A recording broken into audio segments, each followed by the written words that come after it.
하겠습니다. 그러면 제가 앉아서 기자회견문을 낭독해도 좀 이해해 주시기 바랍니다. 제목은 문대림 이번엔 친인척 비례라는 제목으로 기자회견문을 낭독하겠습니다.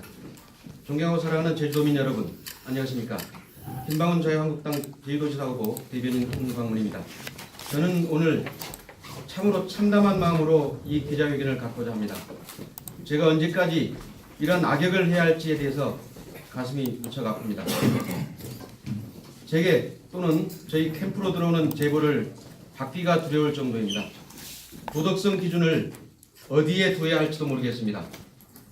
평범한 사람을 기준으로 해도 과한 것 아니냐 하는 정도도 공직 후보자로서는 비난을 받겠지만 추가적으로 밝혀져야 할 내용을 빼더라도 이제까지 나온 문대림 후보의 도덕성에 대해서는 반드시 치밀한 검증을 해야 하는 상황까지 온 게 아닌가 생각합니다. 저는 오늘 또다시 더불어민주당 문대림 후보가 제주도지사가 돼서는 안 되는 이유를 도민 여러분께 말씀드리기 위해 이 자리에 나왔습니다. 더불어민주당 문재인 대통령 정부가 들어선 이후 적폐청산이 한창입니다. 문대림 후보는 문재인 정부의 적폐청산 대상 잣대로 보면 결코 빠져나가지 못할 것입니다. 즉 적폐청산의 대상인 것입니다. 문대림 후보는 민주당 경선 과정에서 논문 표절, 부동산 투기, 재산 신고 부실, 유리해성 부적절 투자 등의 의혹 제기됐으나 아직까지 명쾌하게 해명되지 않고 있습니다. 저는 오늘 이 자리에서 또 하나의 적폐를 알리고자 합니다. 문대림 후보의 가까운 친족인 문 모 씨의 수산보조금 비리 사건입니다. 문대림 제주도의회 의장, 우근민 제주도지사가 모두 현직에 있던 2011년 문 씨는 제주도로부터 수산보조금 9억 원을 허위로 받아내 편취했습니다. 저희가 입수한 판결문에 따르면 문 씨는 출자조합원과 실적이 전혀 없는 영어조합법인을 내세워 제주도로부터 수산업 보조사업 대상자로 선정됐습니다. 문 씨는 자부담금을 들여 공사한 것처럼 허위 문서를 만들어 제주도로부터 보조금을 타내는 수법을 사용했습니다. 이에 담당 공무원이 조금만 주의를 기울였으면 모두 사기란 것을 알 수 있는 상황이었습니다. 당시 상고심 재판부는 피고인의 이 사건 범행이 처음부터 계획적으로 이루어진 것으로 보았습니다. 또 국가 및 지방자치단체를 기망하여 교부받은 보조금의 액수가 약 9억 원에 이를 정도로 상당한 금액에 이르는 점, 피고인이 범행으로 부적절하게 집행된 보조금은 보조금의 적정하고도 효율적인 투입 관리를 저해하고 이는 결국 국민의 부담으로 돌아가게 되는 점 등을 비추어 그 죄질이 매우 좋지 않다고 밝혔습니다. 재판부는 이 사건과 같이 부정한 방법으로 보조금을 지급받은 경우 보조사업자 또는 간접 보조사업자는 보조금의 전부 또는 일부의 반환을 명할 이유가 있다고 밝혔습니다. 이에 따라 피고인이 교부받은 보조금은 국가 또는 지방자치단체에 환수될 것으로 보이고 피고인 역시 보조금의 반환을 위해 공장의 지분을 국가에 이전할 계획이라고 진술하고 있는 점 등을 감안해서 징역 2년, 집행유예 3년을 선고하고 280시간의 사회봉사 명령을 명했습니다. 그러나 문제는 그 다음입니다. 당시 우근민 도정은 이후 문 씨의 보조금 환수를 추진하지 않고 그대로 방기해버린 것입니다. 문대림 후보는 우 전 지사를 아버지라고 한다는 얘기가 있습니다. 아들과 아버지가 짜고 보조금 사기를 묵인했는지 알 수는 없는 일입니다. 다시는 이 같은 일이 벌어져서는 안 될 것입니다. 많은 사람들이 이 사건의 배후에 문대림 후보와 우 지사의 권력형 커넥션이 있다고 믿을 수밖에 없는 이유입니다. 우근민 전 제주도지사와 제주도정은 이 9억 원에 이르는 막대한 보조금이 재판부의 결정에도 불구하고 환수되지 않는 이유를 구체적으로 밝혀야 될 것입니다. 우리는 이 사건에 문대림 후보가 깊숙이 개입되어 있다고 확신하고 있습니다. 그 근거는 문모 씨가 대표이사로 등재되어 있는 이 영어조합법인 감사인 이모 씨입니다. 이 땡땡 씨가 문 후보와 뗄래야 뗄 수 없는 경제 공동체로 보이기 때문입니다. 이모 씨는 최근 문 후보의 부동산 투기 의혹이 제기되고 있는 대정읍 송악산 상모리지구 275번지, 279-1번지, 279-2번, 2번지 인근 토지를 매입하여 담보 제공, 매각, 재매입 등 과정에서 문 후보와 행동을 같이 한 것으로 보이는 정황이 드러났습니다. 이모 씨가 감사로 있는 이 영업법인이 보조금 사기를 기획하고 실제 보조금을 편취하는 시기와 문 대림 후보가 이모 씨와 부동산 투자를 같이 한 시기가 맞물려 있습니다. 또 이모 씨는 문 후보가 제주도의회 의원직을 중도 사퇴하고 국회의원 선거에 출마하면서 공석이 된 대정읍 지역구 보궐선거에 민주통합당 후보로 출마하는 등 정치적으로도 문 후보와 깊숙한 관계를 맺고 있습니다. 경제 공동체, 정치 공동체로 보이는 이모 씨가 문 후보의 아바타로 어떤 방식으로든 교감을 하였다고 볼 수밖에 없는 사실인 것입니다. 더욱 기가 막힌 사실은 사기 및 보조금에 의한 보조금의 예산 관리에 관한 법률 위반으로 형을 받은 문모 씨가 대표로 있는 영어조합법인이 보조금 탄핵이 위해 자부담의 비율을 맞추기 위해 땡땡건설, 토안건설입니다. 건설로부터 5억 원을 차용하는데 이 건설업체 대표인 김모 씨가 보조금 결정이 난 다음 날 이 영어조합법인의 이사로 등재한 것입니다. 상식적으로 도저히 납득이 안 가는 부분입니다. 문대림 후보는 더 이상 도민들에게 구차한 변명을 늘어놓지 말고 도덕성 검증에 응해야 할 것입니다. 참고자료로 문모 씨 관련 재판 기록은 1심 사건 번호 2012 고단 사기 보조금의 예산 및 관리에 관한 법률 위반 2심 사건 번호 사건입니다. 오타가 남았습니다. 2012노 225 사기 보조금에 의한 예산 및 관리에 관한 법률 위반 판결문을 참고해 주시면 고맙겠습니다. 감사합니다. 이어서 질문 받도록 하겠습니다. 가까운 친족이면 얼마나 가까운 겁니까? 제가 알기로는 6천으로 알고 있습니다.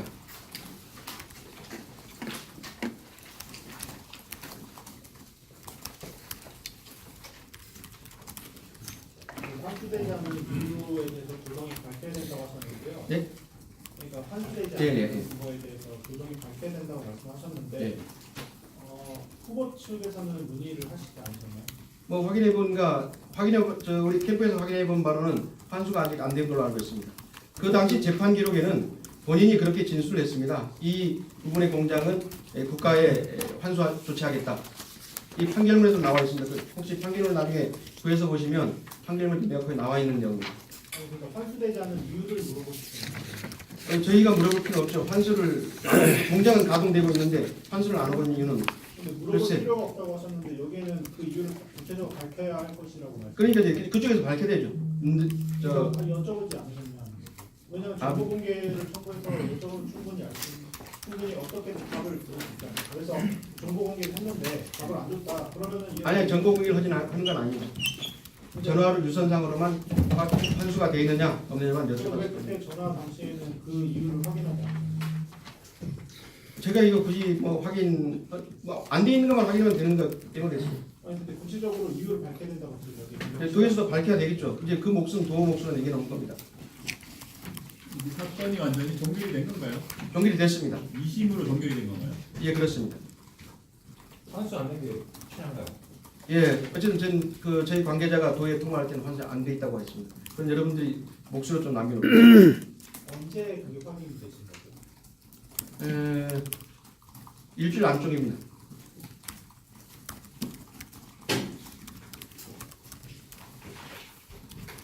예전에 고위기 측에서 얘기했던 그 쪼개기 관련 부동산 거기에 이모 씨가 나옵니다. 그 이모 씨하고 이 헌법 탄핵 그러니까 이거 뭐 다 같이 짜고 했다고 볼 수밖에 없는 정황이죠. 뭐 따지면 거기에도 이 땡땡 씨가 나오기 때문에 그 문재인 후보가 깊숙이 개입돼 있다고 우리가 이렇게 판단하고 있다야 됩니다.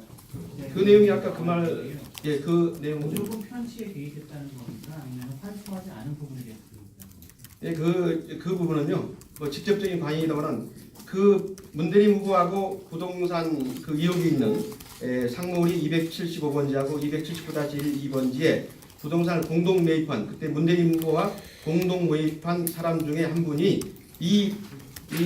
그 영어조합법인의 감사로 있고 그렇기 때문에 같이 연결된 고리는 분명히 있을 것이다. 그럼 보조금 사기에도 개입됐을 가능성이 있다고 보시나요? 예. 그 부분들을 자세히 하는 것은 우리 기자 여러분들의 몫도 아니겠습니까? 여러분들이 취재를 해서 그게 맞다면 도민들에게서 자세히 밝혀 주시면 좋으리라 생각하고 있습니다. 그래서 저희가 이 부분입니다. 이게 제주 3다 멸치 액젓입니다. 여기에 이제 대표가 문 땡땡입니다. 거기에 이제 여기 보면 감사가 여기 표시 나는데 감사가 이 땡땡으로 되어 있습니다. 그 다음 더 기가 막힌 것은 보조금은 받기 위해서는 자부담을 실행해야 되는데 자부담을 받으려면 자기 순수 자본이라 해야 되는데 그때 토안건설이라는 회사가 등장하거든요. 이 토안건설의 대표가 돈을 판결문에 나옵니다. 5억을 빌려줍니다. 5억을 빌려주고 그 업체가 다시 공사를 하게 됩니다. 그럼 이런 과연 뭘 어떻게 생각해야 되겠습니까? 그래서 그 업체의 대표를 확인해 봤더니 김땡땡 씨가 역시 11월 11일 날, 이 날짜가 중요합니다. 11월 10일 날이 제주도로부터 보조금 사업자로 선정이 되는데 자부담 보조금 통장을 가져가서 도청이 제시하니까 사업자로 선정되는데 그 다음 날 11월 11일 날 이 제주 3다 멸치 액젓 회사의 이사로 취임합니다. 더욱이 12월 6일 날 본인이 투자했던 돈 중에서 일부를 빼갑니다. 이게 판결문에 나오는 내용입니다. 과연 여러분들 이거 어떻게 상식적으로 이해가 가십니까?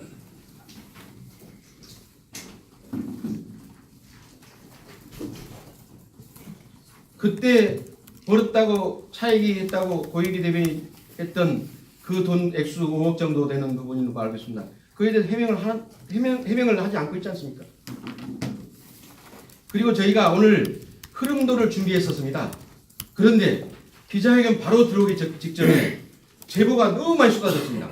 이 건하고 관련돼서 이 모 씨하고 관련돼 있어서 이거는 저희가 일일에 체계적으로 여러분들이 볼 수 있도록 저희들이 정리하다 보니까 답이 안 나옵니다. 어느 걸 먼저 써야 될지 모르겠고 같은 시기에 유사하게 벌어집니다. 이 사건도 본질도 왜 그렇게 보느냐면 이때 부동산이 옮겨지고 대출받고 대출이 이루어지고 그러는 과정 시기하고 맞물리기 때문입니다.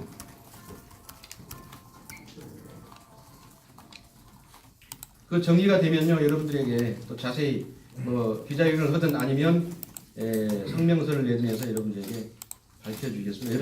여러분들께서도 이런 부분은 진짜 도민의 편에 서서 한번 정말 진실되게 취재를 해서 한번 밝혀주는 것도 좋을 것 같습니다. 특히 더 하나 제안하는데요. 그 주민자치연대나 환경운동연합, 경실련 같은 시민단체에서 뭐하고 있습니까? 이제까지 선거 때 되면 그들이 먼저 나서서 이런 의혹들, 도덕성 검증을 하지 않습니까? 저희가 제안하는데요. 그분들이 이런 도덕성 검증을 한다고 그러면 제가 갖고 있는 자료를 다 공유해 드릴 수도 있습니다. 제발 좀 시민단체들이 깨어나서 정말 어떤 사람이 도덕적으로 흠결이 없는지 저 사람이 과연 도지사가 되면 문제가 있을지 없을지를 확실히 판단해주고 검증 과정을 거쳐야 된다고 봅니다. 이제라도 시민단체는 늦지 않았습니다. 와서 정말로 도정의 감시자로서 도민의 뜻을 하는 사회단체 입장에서 제발 좀 같이 해서 도덕적 검증에 큰 틀로 같이 임해 주시를 부탁드리겠습니다. 그 이 건 말고도 문재인 후보 관련해서 제보들이 많이 들어오고 있나요? 문재인 아니 문대림입니다. 문재인이라고 합니다. 잘못 들었습니까? 다른 텐데. 그 예, 많이 문재인 있습니다. 후보 관련해서 예. 그 이건 말고도 다른 그 제보들이 많이 들어오나요? 많이 있습니다. 다른 분도? 예. 그러면 그 계속 이제 앞으로 이렇게 문재인 후보 관련해서 계속 그런 의혹들을 제기를 계속 하시는 거죠? 당연히 그렇죠. 왜냐하면 저희는 사실관계가 확인되지 않으면 저는 변호사 출신도 아닙니다.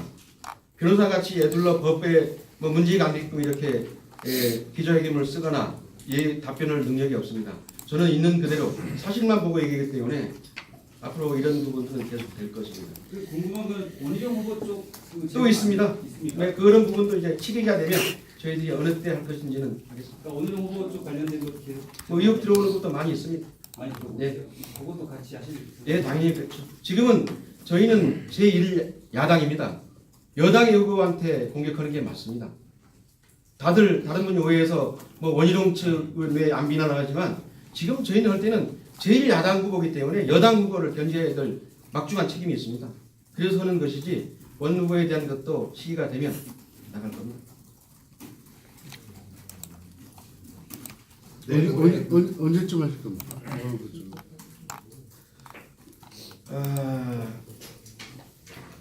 저희가 시기는 적절히 판단하겠습니다. 선거 선거 전에 하실 겁니까? 아니면 당연히 전에 해야 되겠죠.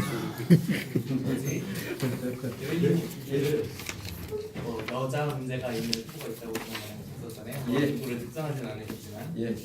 저도 누구를 특정하지 않고 뭐 일단 증거는 좀 어느 정도 있는지랑 또 어떤 커뮤니티의 분이 뭐 제가 들은 건 아니고 뭐 확인이 필요한 건데 그거를 증언해줄 만한 분이 해외로 나가셨다는 얘기도 있어가지고 뭐 그런 얘기도 있습니다. 뭐 그 외의 건도 많이 있긴 하지만 그 부분은 제가 예를 들어서 한다고 할 때는 미리 말씀을 드리고 제가 확실한 증거를 가지고 저는 증거 외에는 제가 말을 하지 못하는 이유가 저는 뭐 어떤 전문가도 아닙니다. 그렇기 때문에 그때는 그 전까지 가기 전에도 여러 건이 있습니다. 그 부분은 저희가 언제 하는 게 좋을지는 저희 캠프 측하고도 해야 될 사항이기 때문에요. 그 문제는 그렇게 이해해 주십시오. 누구라고 특정은 안 하겠습니다. 그 대변인 아까 예. 여자 문제까지 되지 않더라도 그 전에 뭐 이런 게 많다고 말씀하셨는데 예. 지금 말씀하신 거 종합해 보면은 예. 제일 야당으로서 여당을 견제할 책임이 있고 예. 그리고 여자 문제까지 가지 않고도 뭐 내용이 더 많다고 이제 말씀하시는데 예. 저희 판단에 이건 문재인 예비후보를 겨냥한 발언이다라고 좀 얘기가 되거든요. 뭐 저는 그 외에서 뭐 기자분들이 그렇게 생각할 수도 있겠지만 저는 특정은 않겠습니다.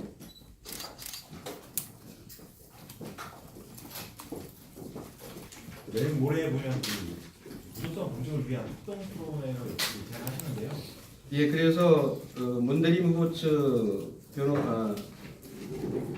대변인하고 오늘 통화를 했습니다.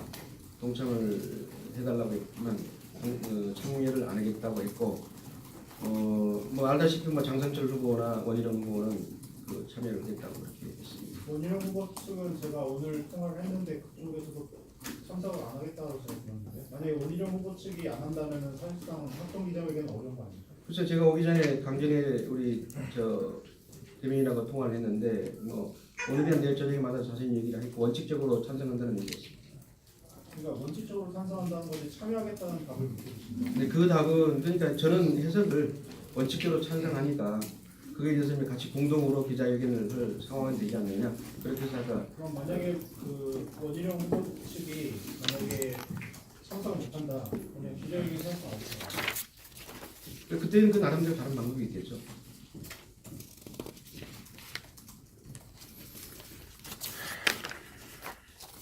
아마 내일 이루어지는 TV 토론회가 좀 재미있을 것 같긴 합니다. 그건 꼭 하나 더 추가해서 주십시오. 시민단체들 무건수행 중인지 묻고 싶습니다.